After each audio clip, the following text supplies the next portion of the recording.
Coach, le scénario est venu renforcer quand même. Ça aurait été immérité de voir ce soir ce groupe qui s'est battu comme il fallait face à une grande équipe de Bordeaux. Bah, s'il y avait une équipe qui ne méritait pas bien de perdre ce soir, c'était bien le Sporting. Et on a fait un vrai bon match dans beaucoup de domaines. On veut jouer une telle équipe qui a beaucoup de maîtrise. On l'avait bien vu quand on était un peu en difficulté, ils arrivaient à sortir. Il y avait beaucoup de vitesse aussi. Et si vous ne répondez pas présent dans beaucoup de domaines contre ce type d'équipe, vous ne pouvez pas rivaliser. Et aujourd'hui, ce soir, on a rivalisé.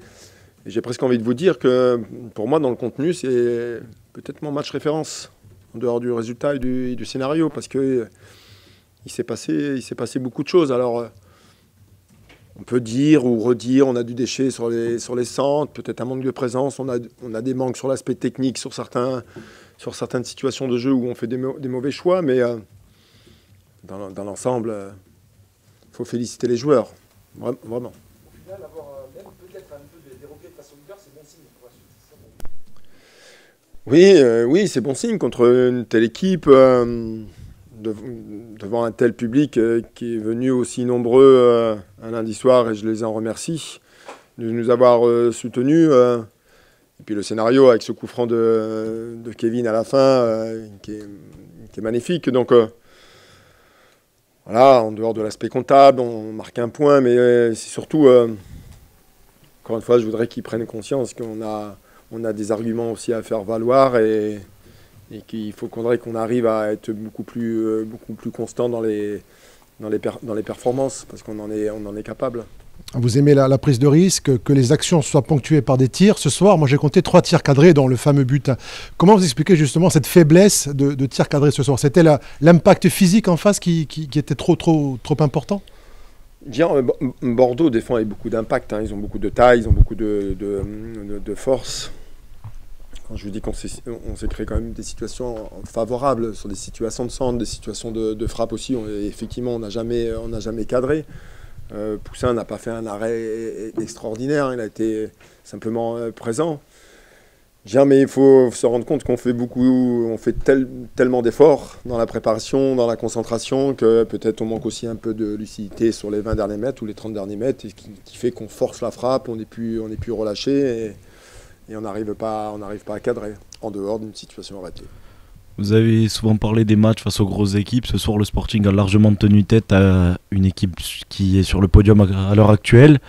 Il y a eu un but, c'est peut-être des déclics dans les saisons qui font ces buts-là, d'aller chercher un match nul en fin de match alors qu'on voyait une autre issue. Qui sont sur le podium, je vous rappellerai qu'ils sont premiers ce soir, avec un point d'avance sur les autres. On a tenu en échec le leader de la Ligue 2 et les Girondins de Bordeaux. C'est ça qu'il faut regarder aussi. Ils savaient avec les résultats d'hier, de samedi, qu'en cas de résultat ici, ils prenaient la première place. Et je pense que c'était aussi un objectif aussi pour cette équipe. Après le scénario, sur ce coup franc en fin de match. Kevin aussi a resté lucide, parce qu'en fait, il fallait cadrer avant tout. Après, la qualité de la frappe a fait la différence. Mais c'est quand même une grosse satisfaction par rapport au match qu'on a pu faire au Havre, on n'avait pas répondu à ce qu'on avait préparé. Et puis là, on a fait un bon match. Est-ce que c'est le match que vous attendiez, coach, sachant que d'habitude Bordeaux a plutôt la possession de balle? Là, c'est vous qui l'aviez. J'ai pas vu les stats encore, mais... Ouais, je pense que ça doit être relativement assez équilibré. Parce qu'eux, ils ont cette faculté quand même de fixer derrière et de nous attendre. En fait, ils ont une vraie qualité. Leur milieu est tellement mobile qu'ils bougent tellement des zones qu'ils cherchent à un moment la création d'espace pour pouvoir faire ces passes qui cassent des lignes sur des passes diagonales. Et on en a bien vu sur des passes au sol diagonales, ils ont cette faculté ils arrivent à nous fixer, ils paniquent pas. Et nous, au milieu, il fallait pas répondre à leurs appels pour pas laisser de création d'espace. En fait, il fallait rester équilibré chacun dans sa zone. Et on l'a fait. Donc, c'est la raison aussi pour laquelle on a eu un peu la gestion du ballon par moment, ce qui nous a permis, malgré que je pense qu'on doit encore mieux faire sur l'aspect technique.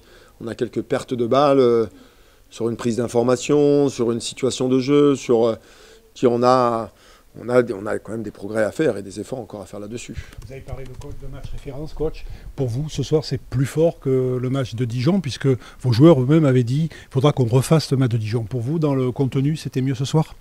C'était mieux parce que, en fait, le match de Dijon, on a intégré tellement d'énergie et d'impact que c'était pratiquement la seule issue pour nous de faire ce type de match. Et aujourd'hui, en dehors de l'impact de ce qu'on a pu y mettre, on a fait des choses aussi. C'est ça qui m'a intéressé. Dire même le but qu'on prend, c'est vraiment dommageable. Dire malheureusement Tom qui me fait un match incroyable dans la récupération et dans l'équilibre de l'équipe, c'est lui qui perd un ballon bêtement, qui entraîne le corner, et sur le corner on prend ce but. Et on était dans une position qui était relativement facile pour nous à ce moment-là. Donc oui, c'est pour ça que je vous parle de match référence, parce que en fait ça englobe beaucoup de choses sur un match. Merci coach. Merci à vous. Merci.